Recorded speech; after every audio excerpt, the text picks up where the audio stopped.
Ohio State making public the findings of an investigation into a female massage therapist and her interactions with Ohio State football athletes.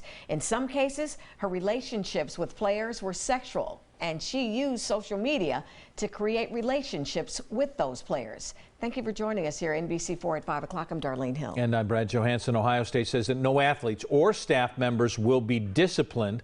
No NCAA rules have been violated, but it remains a disturbing story, starting with the dangers of social media access. We have team coverage tonight. This investigation. NBC4's Whitney Harding talked with a parent of an Ohio State recruit about how this news affects them. But we'll begin with NBC4 Sports Director Jared Smalley, who has the details of how this investigation played out. Jared. Well, the woman at the center of this investigation is a 41-year-old massage therapist from Northeast Ohio. Her outreach to players began in 2018 and ended earlier this year. She claimed to run a legitimate massage company. Her meetings with athletes happened at off-campus locations, typically an apartment or sometimes a hotel room. Interviews with Ohio State players show that the woman either engaged in sex acts or offered them to multiple OSU players. And while she would accept payment for some massages, in some cases she would decline to be paid. OSU says a complaint against the woman was filed with the state medical board in March of 2020. However, it was not until March of this year when the board shared that complaint with Ohio State. Her massage license was revoked March 30th by the state board, and OSU says it has now referred its findings to the prosecutor's office. Now today, I spoke with Ohio State Athletic Director Gene Smith about the investigation, and while much of our conversation was kept on background, Smith did provide this formal statement. Thankful that our student athletes, coaches, and staff were honest, forthright, and open during the investigation, and I'm really thankful that they maintained confidentiality, affording the investigation the opportunity to operate without distraction and operate with integrity. 117 football student athletes and 44 staff members were interviewed by Ohio State for this investigation. 20 athletes said they had received a massage from the woman, while 5 said they had engaged in sexual acts with her.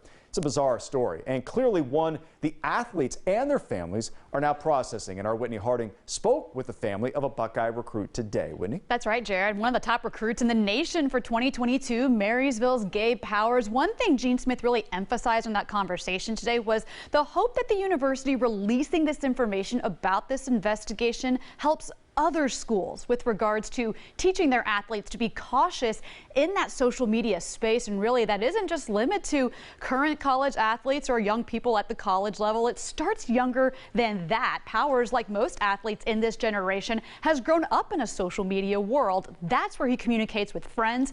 That's where he's gone through recruiting. And his mom says, as a parent, you have to understand that. But also make sure you discuss being safe and discuss being aware. Aaron Powers knew how best to describe this as a mother and a family of linebackers.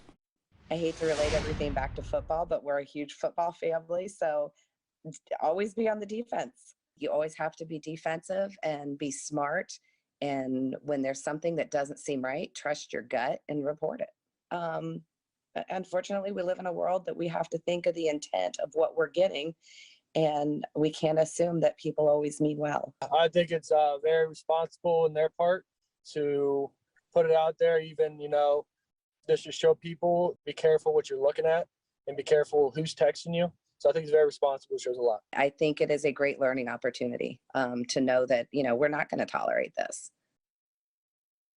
Now, Aaron Powers said she has full faith in the staff at Ohio State, head coach Ryan Day, the assistant coaches, and Gene Smith, and really how they responded, she says, just affirms her faith in where her son is committed to go to school. I mean, Jared, this really does kind of infiltrate into not just Ohio State's campus, but campuses, young people across the country. Undoubtedly so. People around the country are going to be looking at this. And Whitney, Ohio State says no NCAA rules were violated here. They worked with the NCAA to make sure they agreed with that finding, and I did ask Gene Smith today about what happens next here. He said there's really no way to legislate all this, of course. It is a reminder, though, of the danger of social media use, the access people can gain to young, well-known athletes. He says they're going to make a point of emphasis to talk about social media use with all of their athletes as they move forward. But it is a bizarre story, Brad and Darlene, to say the very least. That is a long way from being over.